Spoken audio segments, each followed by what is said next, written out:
Here for the inauguration of the Grid Asset Management Company,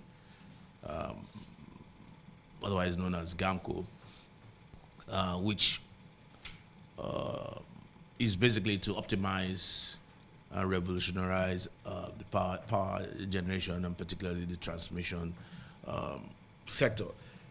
I have here terms of reference, but I will also note the terms of reference received from the Secretary to the Government is, I believe, broader than what Mr. President, the mandate that Mr. President had given.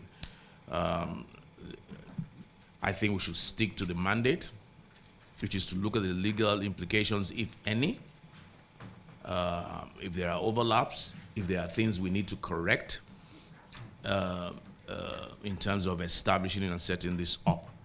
If there are legal hurdles which we need to cross, we need to do that. That's what the committee is just. We know what the vision of Mr. President is. We know what he wants.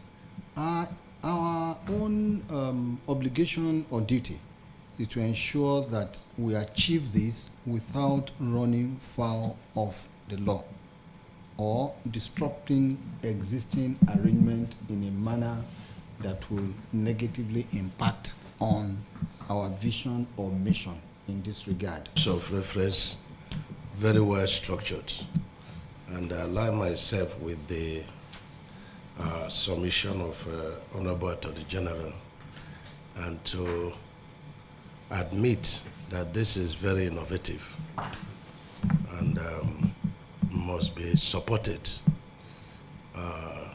and on time too.